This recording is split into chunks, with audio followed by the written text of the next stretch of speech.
Assalamualaikum warahmatullahi wabarakatuh. Sahabat baca cerita yang dirahmati Allah. Kita sering mengira ujian hidup kita berat. Tapi bayangkan lahir di tempat tanpa air, tumbuh dalam keadaan sulit, lalu di masa muda harus siap mengorbankan nyawa demi perintah Allah. Inilah kehidupan Nabi Ismail, kisah lengkap dari lahir hingga wafat. Bukan hanya tentang sejarah, tapi tentang bagaimana ibadah kurban itu benar-benar berasal dari puncak ketaatan manusia. Simak kisah ini sampai akhir. Bismillah, mari kita mulai ceritanya.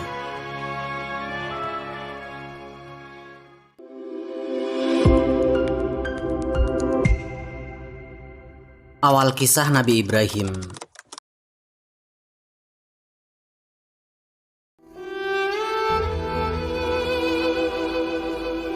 Kisah ini bermula dari harapan panjang seorang nabi. Nabi Ibrahim alaihissalam adalah sosok yang diuji dalam dakwahnya. Namun di balik itu, beliau menyimpan satu keinginan besar, yaitu memiliki seorang anak yang soleh, yang bisa melanjutkan perjuangan tauhid. Dalam Al-Quran disebutkan doanya, "Ya Tuhanku, anugerahkanlah kepadaku anak yang termasuk orang-orang soleh." Quran Surat As-Saffat ayat 100. Ini bukan doa biasa, tapi doa yang dipanjatkan dalam waktu yang sangat lama. Istrinya Siti Saroh adalah wanita yang beriman, namun beliau belum dikaruniai keturunan. Dengan keikhlasan, beliau memberikan Hajar kepada Nabi Ibrahim. Hajar adalah wanita soleh, dan dari pernikahan itulah Allah mengabulkan doa Nabi Ibrahim. Siti Hajar pun mengandung, dan lahirlah seorang anak laki-laki yang diberi nama Ismail, yang bermakna Allah telah mendengar. Nama ini seakan menjadi penegasan bahwa doa panjang itu akhirnya dijawab. Namun ujian belum selesai. Dalam beberapa riwayat disebutkan bahwa setelah kelahiran Nabi Ismail muncul kecemburuan dari Siti Saroh, hingga akhirnya Allah memerintahkan Nabi Ibrahim untuk membawa Siti Hajar dengan bayi Ismail ke sebuah lembah yang tandus yang tidak berpenghuni. Perintah ini bukan keputusan pribadi, tapi wahyu dari Allah, sebagaimana disebutkan dalam riwayat sahih, diantaranya dalam Sahih Al-Bukhari.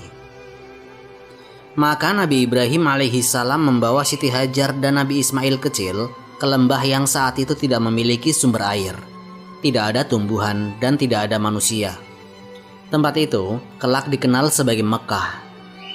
Setelah sampai, beliau meninggalkan mereka dengan sedikit bekal berupa kurma dan air, lalu berbalik pergi. Disinilah terjadi percakapan yang sangat terkenal dan diriwayatkan dalam Sahih Al-Bukhari. Siti Hajar mengejar Nabi Ibrahim dan bertanya, "Wahai Ibrahim, apakah engkau akan meninggalkan kami di lembah ini, yang tidak ada manusia dan tidak ada sesuatu pun?" Nabi Ibrahim tidak menjawab. Siti Hajar mengulanginya beberapa kali, hingga akhirnya beliau bertanya, "Apakah ini perintah Allah?" Nabi Ibrahim menjawab dengan singkat, "Iya." Maka Siti Hajar pun berkata, "Kalau begitu, Allah tidak akan menyia-nyiakan kami." Kalimat ini bukan sekedar ucapan, tapi puncak tawakal. Beliau tidak tahu bagaimana cara bertahan hidup di tempat itu, tapi beliau yakin kepada Zat yang memerintahkan. Inilah pondasi utama dari kisah Nabi Ismail, iman yang tidak bergantung pada keadaan. Nabi Ibrahim pun pergi meninggalkan mereka. Dalam riwayat disebutkan, ketika beliau telah sampai di tempat yang tidak terlihat oleh Siti Hajar, beliau berdoa kepada Allah, "Ya Tuhan kami, sesungguhnya aku telah menempatkan sebagian keturunanku di lembah yang tidak memiliki tanaman, di dekat rumahmu yang dihormati." Quran Surat Ibrahim ayat 37. Ini menunjukkan bahwa sejak awal tempat itu sudah ditetapkan oleh Allah sebagai lokasi yang memiliki tujuan besar. Tinggallah Hajar bersama bayinya di tengah lembah yang sunyi. Bekal yang ada semakin hari semakin berkurang. Air mulai habis, makanan pun menipis. Dan di tengah kondisi itu, bayi Ismail mulai menangis kehausan. Tangisan seorang bayi di tengah gurun bukan sekedar suara, tapi tekanan yang menghantam hati seorang ibu. Namun Siti Hajar tidak diam. Beliau tidak pasrah tanpa usaha. Beliau bangkit, mencari jalan, mencari pertolongan dengan keyakinan bahwa Allah tidak mungkin meninggalkan mereka. Air yang mengubah sejarah. Tangisan bayi Ismail semakin melemah, namun justru semakin menusuk hati. Di tengah lembah yang sunyi itu tidak ada satupun manusia yang bisa dimintai pertolongan. Air sudah habis, makanan pun tidak tersisa. Seorang ibu kini berdiri di antara dua pilihan, antara menyerah atau berusaha sampai titik terakhir. Siti Hajar memilih yang kedua. Beliau bangkit, pandangannya menyapu sekeliling lembah, berharap ada sesuatu, apa saja yang bisa menyelamatkan anaknya. Dari kejauhan beliau melihat sebuah bukit. Bukit itu dikenal sebagai Sofa. Tanpa ragu beliau berlari ke sana, lalu naik, berdiri di atasnya, melihat ke segala arah, dan tidak ada siapa-siapa, tidak ada tanda kehidupan. Beliau akhirnya turun lagi, lalu berlari menuju bukit di seberangnya, yaitu Marwah. Harapannya sama, mungkin dari sana beliau bisa melihat sesuatu yang terlewat. Namun hasilnya tetap sama, yaitu kosong. Dalam riwayat sahih yang disebutkan dalam Sahih Al-Bukhari, Siti Hajar tidak berhenti di situ. Beliau terus berlari bolak-balik antara Sofa dan Marwah. Sekali, 2 kali, hingga 7 kali. Bukan sekedar berjalan, tapi berlari, terutama di bagian lembah yang rendah, karena dari situ beliau tidak bisa melihat bayinya. Setiap kali sampai di Marwah, beliau menoleh kembali ke arah Nabi Ismail, memastikan anaknya masih di sana, meski dalam keadaan lemah. Ini bukan sekedar usaha fisik, ini adalah bentuk tawakal yang aktif. Beliau yakin Allah akan menolong, tapi beliau juga tidak berhenti bergerak. Setelah 7 kali bolak-balik, tenaga mulai habis, nafas terengah, harapan di ujung batas. Namun di titik inilah pertolongan Allah datang, bukan saat beliau diam, tapi setelah beliau berusaha. Tiba-tiba beliau mendengar sebuah suara. Siti Hajar pun berkata kepada dirinya sendiri, "Diamlah." Beliau mencoba memastikan apa yang beliau dengar. Beliau menahan diri, mendengarkan dengan seksama, dan benar suara itu ada. Beliau pun berkata, "Sungguh engkau telah memperdengarkan suara. Apakah engkau memiliki pertolongan?" Kemudian di tempat Zamzam Allah mengutus malaikat. Malaikat itu menghentakkan tanah dengan tumitnya atau dengan sayapnya. Di tempat yang mustahil, di lembah yang kering, air itu keluar tepat di bawah kaki Nabi Ismail.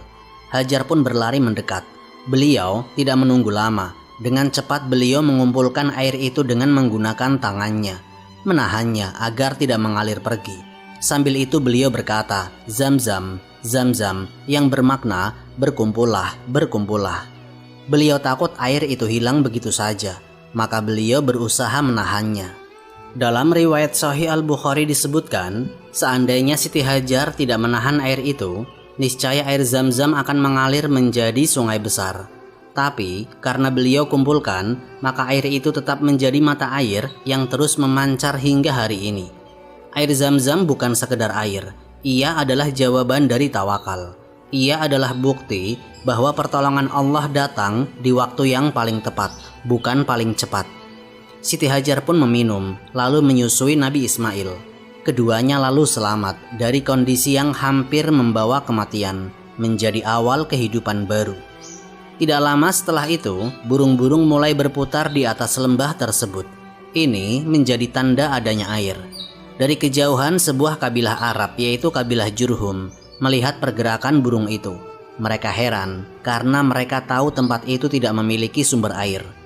Mereka pun mendatangi lembah itu.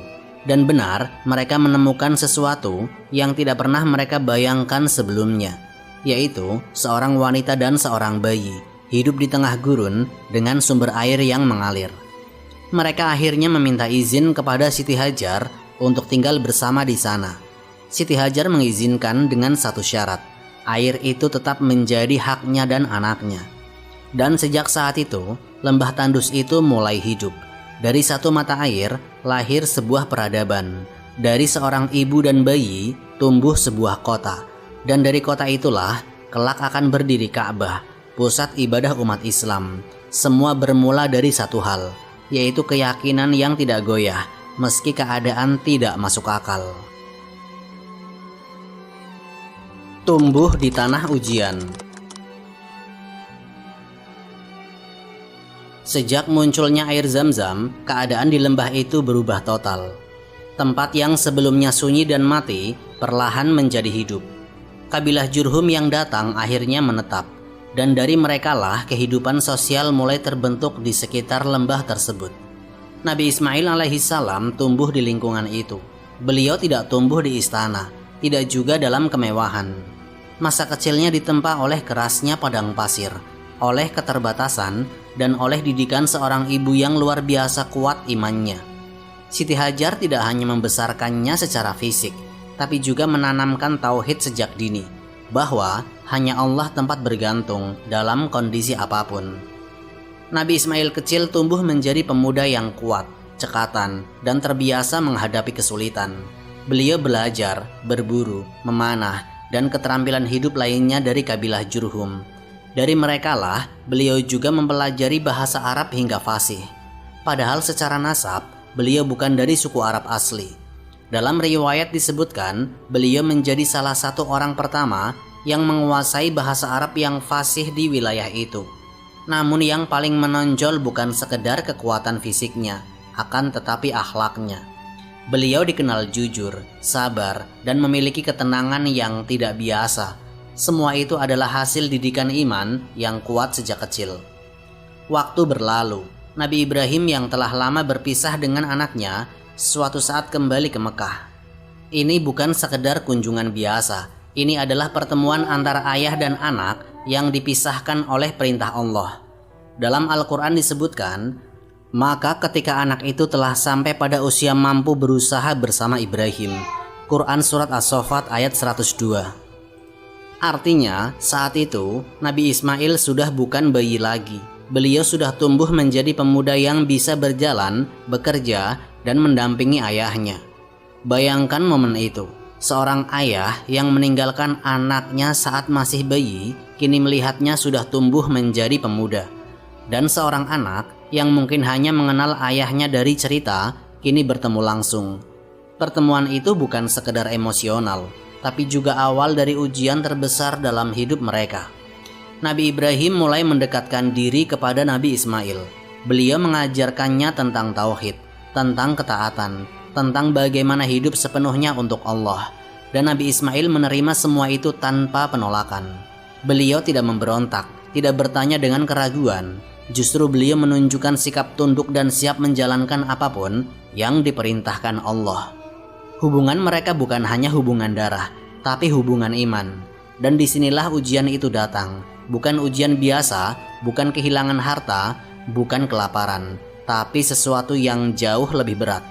Dalam sebuah mimpi yang bagi para nabi adalah wahyu, Nabi Ibrahim melihat dirinya menyembelih anaknya sendiri. Sekali mungkin bisa dianggap bunga tidur, tapi ini terjadi berulang, dan beliau tahu ini perintah Allah.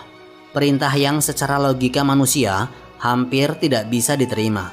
Bagaimana mungkin seorang ayah diperintahkan untuk menyembelih anak yang sangat beliau cintai, anak yang beliau tunggu puluhan tahun, anak yang menjadi jawaban dari doanya. Namun bagi seorang nabi, perintah Allah tidak untuk dipertanyakan, tapi untuk dilaksanakan. Yang luar biasa, Nabi Ibrahim tidak langsung melaksanakan perintah itu secara diam-diam. Beliau mengajak Nabi Ismail bicara. Beliau berkata, "Wahai anakku, sesungguhnya aku melihat dalam mimpi bahwa aku menyembelihmu. Maka pikirkanlah bagaimana pendapatmu." Quran Surat As-Saffat ayat 102. Ini bukan sekedar pemberitahuan, ini pendidikan. Beliau ingin melihat sejauh mana iman anaknya. Jawaban Nabi Ismail itu yang membuat kisah ini mengguncang hati. Beliau berkata, "Wahai ayahku, lakukanlah apa yang diperintahkan kepadamu. Insya Allah engkau akan mendapatiku termasuk orang-orang yang sabar."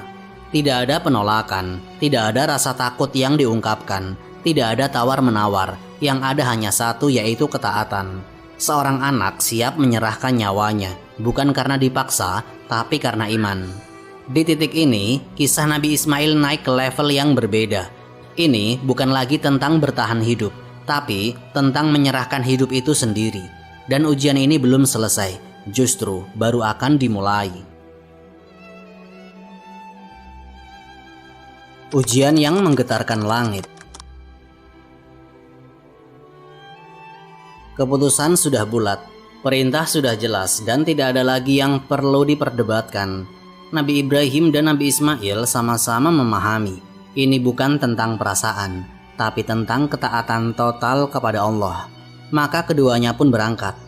Mereka berjalan menuju satu tempat yang jauh dari keramaian, tempat sunyi, agar ujian ini berlangsung tanpa gangguan, tanpa riak, hanya antara hamba dan Rabb-Nya.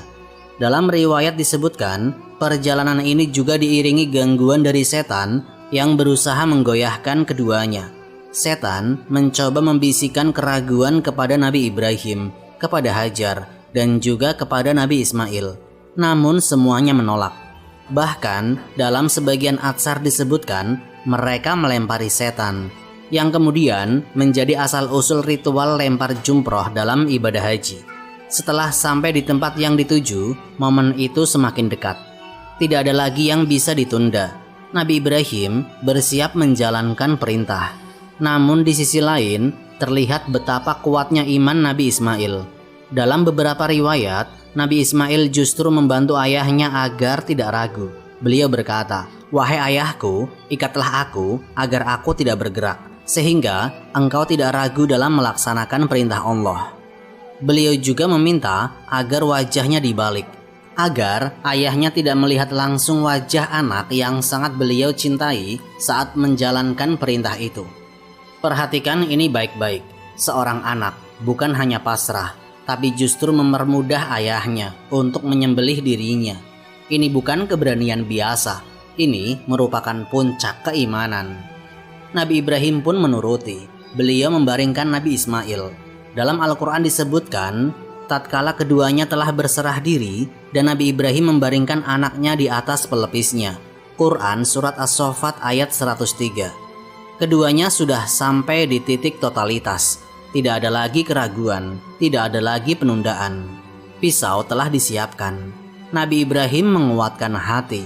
Lalu beliau menggerakkan pisaunya ke leher Nabi Ismail. Namun sesuatu hal terjadi. Pisau itu tidak memotong. Beliau mencoba lagi, tetapi tetap tidak mempan. Padahal pisaunya telah tajam. Tangannya kuat. Tapi atas kehendak Allah, pisau itu tidak mampu melukai Nabi Ismail sedikit pun. Karena sejak awal, Allah tidak menginginkan darah Nabi Ismail.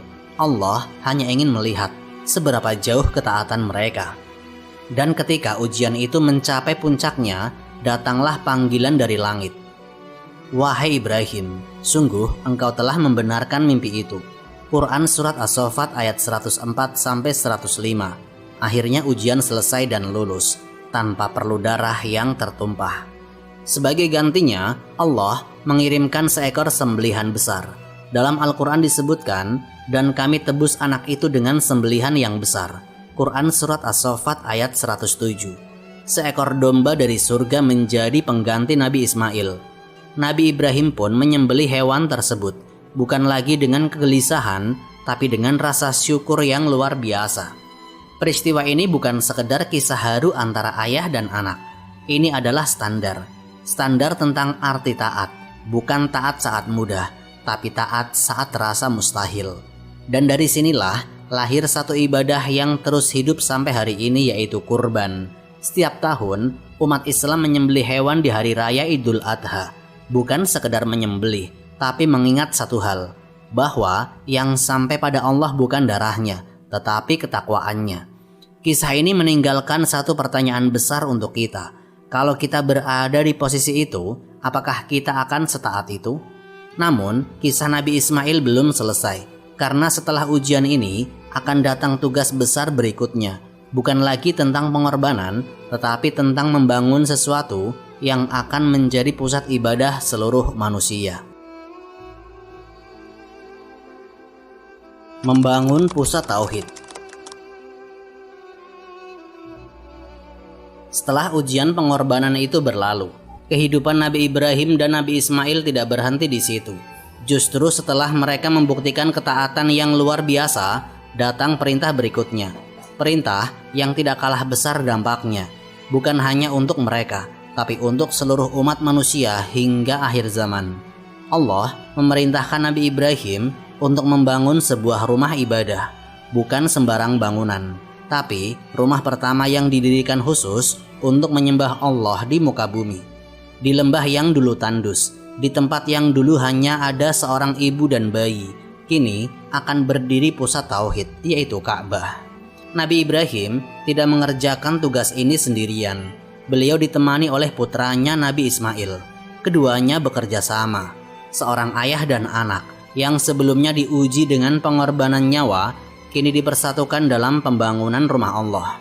Dalam Al-Quran disebutkan, dan ingatlah ketika Ibrahim meninggikan pondasi Baitullah bersama Ismail. Quran Surat Al-Baqarah ayat 127. Bayangkan pemandangan itu. Di tengah panasnya gurun, dua nabi mengangkat batu, menyusun satu demi satu, bukan dengan alat modern, bukan dengan kemudahan, tapi dengan tangan mereka sendiri, dengan keringat dan dengan keimanan. Namun yang paling menarik, mereka tidak sibuk dengan hasil, mereka sibuk dengan penerimaan. Di tengah proses pembangunan itu mereka berdoa, "Ya Rob kami, terimalah dari kami. Sesungguhnya Engkau Maha Mendengar, lagi Maha Mengetahui." Perhatikan ini, mereka adalah nabi. Mereka menjalankan perintah langsung dari Allah. Tapi tetap yang mereka khawatirkan adalah apakah amal ini diterima. Ini pelajaran penting bahwa dalam ibadah bukan hanya melakukan yang penting, tapi diterima oleh Allah. Pembangunan terus berjalan hingga sampai pada satu momen penting, peletakan sebuah batu istimewa. Batu yang bukan berasal dari bumi, tapi dari surga, yaitu Hajar Aswad. Dalam riwayat disebutkan, batu ini awalnya putih bersih seperti susu, namun menjadi hitam karena dosa-dosa manusia. Batu ini kemudian diletakkan di salah satu sudut Ka'bah sebagai penanda penting dalam ibadah. Nabi Ibrahim yang meletakkannya, dan Nabi Ismail yang membantu. Dari sinilah Ka'bah berdiri sempurna, bukan hanya sebagai bangunan, tapi sebagai simbol tauhid, sebagai arah bagi manusia untuk bersujud, sebagai pusat yang menyatukan hati kaum muslimin dari seluruh penjuru dunia. Namun tugas belum selesai. Setelah Ka'bah berdiri, Allah memberikan perintah berikutnya kepada Nabi Ibrahim, yaitu mengumumkan kepada manusia agar datang berhaji. Perintah ini disebutkan dalam Al-Quran, dan serulah manusia untuk mengerjakan haji. Quran Surat Al-Hajj ayat 27. Pertanyaannya, bagaimana mungkin? Di tengah gurun tanpa teknologi, tanpa alat komunikasi, siapa yang akan mendengar? Namun sekali lagi, ini bukan tentang logika manusia. Ini tentang perintah Allah. Nabi Ibrahim pun menyeru, dan Allah yang menyampaikan seruan itu ke hati manusia.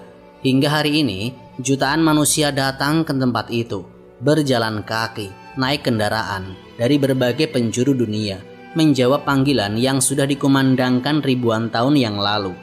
Disinilah kita mulai memahami sesuatu, bahwa semua yang dilakukan Nabi Ibrahim dan Nabi Ismail bukan hanya untuk zamannya, tapi untuk seluruh generasi setelahnya, termasuk kita hari ini. Ka'bah berdiri, ibadah haji dimulai, dan Mekah menjadi pusat spiritual dunia. Semua bermula dari satu keluarga kecil, yang diuji dengan iman dan lulus. Namun kehidupan Nabi Ismail tidak hanya tentang pengorbanan dan pembangunan. Ada sisi lain yang juga penuh pelajaran, tentang kehidupan pribadi, tentang rumah tangga, tentang memilih pasangan hidup. Dan disinilah ujian berikutnya datang, lebih halus tapi tidak kalah berat. Ujian dalam rumah tangga. Setelah Ka'bah berdiri dan kehidupan di Mekah semakin berkembang, Nabi Ismail memasuki fase baru dalam hidupnya, yaitu membangun rumah tangga. Beliau hidup di tengah kabilah Jurhum, berinteraksi dengan masyarakat, dan pada akhirnya menikah dengan seorang wanita dari kalangan mereka. Ini adalah fase yang tampak biasa, tapi justru disinilah ujian yang lebih halus dimulai. Awalnya, kehidupan berjalan sebagaimana mestinya. Namun seiring waktu, muncul sesuatu yang tidak sejalan dengan nilai yang ditanamkan sejak kecil. Istri Nabi Ismail dikenal sering mengeluh. Ia tidak ridho dengan keadaan, merasa hidup mereka sempit, dan tidak melihat nikmat yang ada sebagai karunia dari Allah. Sikap ini bukan sekedar keluhan ringan, tapi menunjukkan kurangnya rasa syukur. Sesuatu yang sangat bertentangan dengan prinsip tauhid yang dipegang Nabi Ismail. Suatu hari, Nabi Ibrahim kembali datang ke Mekah. Beliau ingin melihat keadaan putranya. Namun saat tiba, Nabi Ismail tidak berada di rumah. Yang beliau temui justru istrinya. Nabi Ibrahim kemudian bertanya tentang keadaan mereka. Bagaimana kehidupan mereka? Bagaimana kondisi rumah tangga mereka? Jawaban yang beliau dengar tidak menggembirakan. Istri Nabi Ismail mulai menceritakan kesulitan hidup mereka, mengeluhkan keadaan, seolah tidak ada rasa cukup dalam hatinya. Nabi Ibrahim tidak langsung menegur. Beliau tidak marah, tapi beliau memahami sesuatu. Rumah tangga ini tidak dibangun di atas rasa syukur. Sebelum pagi, beliau hanya meninggalkan satu pesan singkat. Jika suamimu datang, sampaikan salamku dan katakan agar ia mengubah ambang pintunya. Pesan itu sederhana tapi dalam. Ketika Nabi Ismail pulang, istrinya menyampaikan pesan tersebut. Dan seketika Nabi Ismail paham. Ini bukan tentang pintu rumah secara fisik. Ini adalah isyarat dari ayahnya, seorang nabi, tentang kondisi rumah tangganya. Ambang pintu di sini adalah pasangan hidup. Tanpa banyak perdebatan, Nabi Ismail mengambil keputusan. Beliau menceraikan istrinya, bukan karena emosi, tapi karena prinsip. Beliau memahami bahwa rumah tangga yang tidak dibangun di atas iman dan rasa syukur tidak akan membawa keberkahan. Waktu berlalu, Nabi Ismail kemudian menikah lagi dengan wanita lain dari kabilah Jurhum. Kali ini, beliau mendapatkan pasangan yang berbeda. Wanita ini memiliki sifat yang lembut, sabar, dan yang paling penting, bersyukur atas apa yang Allah berikan. Tidak lama setelah itu, Nabi Ibrahim kembali datang ke Mekah. Seperti sebelumnya, beliau tidak bertemu dengan Nabi Ismail. Beliau kembali bertanya kepada istrinya tentang keadaan mereka. Namun kali ini jawaban sangat berbeda. Wanita itu berkata bahwa mereka hidup dalam kebaikan, dalam kecukupan, dan beliau bersyukur atas semua yang Allah berikan. Tidak ada keluhan dan tidak ada rasa sempit dalam hati. Nabi Ibrahim lalu tersenyum. Sebelum pergi, beliau kembali meninggalkan pesan. Sampaikan salamku kepada suamimu dan katakan agar ia mempertahankan ambang pintunya. Ketika Nabi Ismail pulang dan mendengar pesan itu, beliau langsung memahami. Ini adalah tanda bahwa ayahnya meridhoi pernikahannya. Dan benar saja, dari rumah tangga inilah lahir kehidupan yang penuh keberkahan. Kisah ini sederhana tapi dalam sekali. Nabi Ismail seorang nabi, tetap diuji dalam urusan rumah tangga. Dan kuncinya bukan pada harta, bukan pada keadaan, tapi pada sikap hati. Pasangan yang tidak bersyukur akan selalu merasa kurang. Sebaliknya, pasangan yang selalu bersyukur akan selalu merasa cukup, bahkan dalam keterbatasan. Istri Nabi Ismail yang kedua bukan hanya pendamping dalam kehidupan pribadi, tapi juga menjadi bagian dari dakwahnya. Beliau mendukung, menenangkan, dan membantu menjaga nilai-nilai tauhid dalam keluarga. Dari sinilah terbentuk generasi yang kuat, bukan hanya secara fisik, tapi juga secara iman. Dan ini memberi pelajaran jelas bahwa memilih pasangan hidup bukan soal dunia semata, tapi soal arah hidup. Kehidupan Nabi Ismail terus berjalan. Beliau tidak hanya menjadi suami dan ayah, tapi juga menjadi seorang nabi yang mengemban tugas besar, yaitu menyebarkan tauhid di tengah masyarakat Mekah yang mulai berkembang. Dan fase inilah perannya sebagai pemimpin dan pembimbing umat benar-benar terlihat. Dakwah, kepemimpinan, dan warisan yang abadi. Setelah melewati berbagai fase kehidupan, dari masa kecil yang penuh ujian, pengorbanan yang menggetarkan, hingga rumah tangga yang akhirnya kokoh, Nabi Ismail alaihi salam memasuki peran terbesarnya, yaitu sebagai nabi yang memimpin dan membimbing masyarakat. Mekah saat itu sudah tidak lagi sepi. Keberadaan air Zam-Zam menjadikannya pusat kehidupan. Kabilah-kabilah mulai menetap, interaksi sosial berkembang, dan dari sinilah Nabi Ismail mulai menjalankan tugas dakwahnya secara terbuka. Beliau mengajak manusia kepada satu hal yang sama seperti yang diajarkan ayahnya, tauhid. yaitu menyembah hanya kepada Allah, meninggalkan segala bentuk penyekutuan. Dalam Al-Quran disebutkan bahwa Nabi Ismail adalah orang yang selalu menepati janji dan seorang rasul serta nabi. Quran Surat Maryam ayat 54. Beliau juga dikenal sebagai sosok yang memerintahkan keluarganya untuk mendirikan salat dan menunaikan ibadah, serta termasuk orang yang diridhoi Allah. Dakwahnya tidak selalu mudah. Sebagian masyarakat masih membawa kebiasaan lama, termasuk sisa-sisa penyimpangan dalam keyakinan. Namun Nabi Ismail tidak menghadapi itu dengan kekerasan. Beliau berdakwah dengan kesabaran, dengan keteladanan, dan dengan konsistensi. Beliau tidak hanya bicara, tapi memberi contoh. Dalam kehidupan sehari-hari, beliau dikenal sebagai pribadi yang jujur, amanah, dan adil. Beliau tidak membedakan orang berdasarkan status atau kekayaan.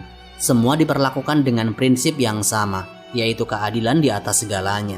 Karena itulah, beliau tidak hanya dihormati sebagai nabi, tapi juga sebagai pemimpin. Kepemimpinan Nabi Ismail bukan kepemimpinan yang mencari kekuasaan. Beliau tidak membangun pengaruh untuk dirinya sendiri. Beliau membangun masyarakat. Beliau menjaga agar kehidupan di Mekah tetap berada di jalur yang benar, berlandaskan tauhid, kejujuran, dan tanggung jawab. Di tengah masyarakat yang mulai berkembang, beliau menjadi penyeimbang. Beliau menjaga agar kemajuan tidak menghilangkan iman. Beliau memastikan bahwa pusat kehidupan Ka'bah tetap menjadi pusat ibadah, bukan sekedar simbol. Dan dari sinilah Mekah mulai dikenal bukan hanya sebagai tempat tinggal, tapi sebagai pusat spiritual. Waktu terus berjalan, usia Nabi Ismail semakin bertambah. Namun hingga masa tuanya, beliau tetap konsisten dalam ibadah dan dakwah. Beliau tidak berubah karena usia. Beliau tidak melemah dalam prinsip. Justru semakin matang dalam kebijaksanaan. Beliau terus mengajarkan tauhid kepada masyarakat. Terus mengingatkan mereka untuk menjaga hubungan dengan Allah. Dan terus menjadi teladan dalam kehidupan sehari-hari. Hingga akhirnya tiba masa itu. Nabi Ismail wafat. Tidak dengan kegelisahan, tidak dengan ketakutan, tapi dengan ketenangan. Beliau telah menjalani hidupnya dengan penuh ketaatan, dari kecil hingga akhir hayat. Beliau tidak pernah keluar dari jalur iman, dan meski jasadnya telah tiada, warisannya tetap hidup. Pengaruh Nabi Ismail sangatlah besar. Dari keturunannya lahir bangsa Arab yang kemudian menjadi bagian penting dalam sejarah. Dan dari garis keturunannya pula lahir Nabi terakhir, Nabi Muhammad SAW. Artinya, risalah tauhid yang dibawa Nabi Ismail tidak berhenti di zamannya.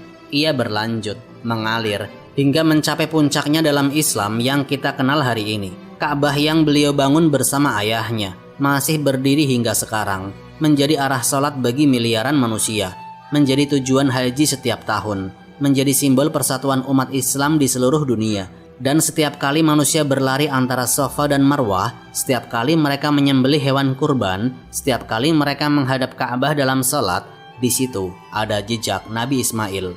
Kisahnya bukan sekedar sejarah, ini adalah cermin tentang bagaimana seharusnya manusia hidup, tentang bagaimana menghadapi ujian, dan tentang bagaimana menempatkan Allah di atas segalanya. Dari Nabi Ismail kita belajar bahwa iman bukan sekedar ucapan, tapi kesiapan untuk taat dalam kondisi apapun. Bahwa kesabaran bukan berarti diam, tapi tetap bergerak meski dalam keadaan sulit. Dan bahwa pengorbanan bukan tentang kehilangan, tapi tentang apa yang kita berikan untuk Allah. Dan sekarang pertanyaannya kembali kepada kita. Dari semua kisah ini, bagian mana yang sudah kita jalani? Wallahu a'lam bishawab. Semoga kisah ini memberikan manfaat dan menjadi pengingat bagi kita semua untuk terus memperbaiki diri serta meningkatkan ketaatan kepada Allah Subhanahu wa Ta'ala. Lebih dan kurangnya mohon dimaafkan. Yang benar datangnya dari Allah Subhanahu wa Ta'ala. Khilaf atau keliru itu datangnya dari saya pribadi sebagai manusia biasa. Sampai jumpa di kisah-kisah inspiratif berikutnya.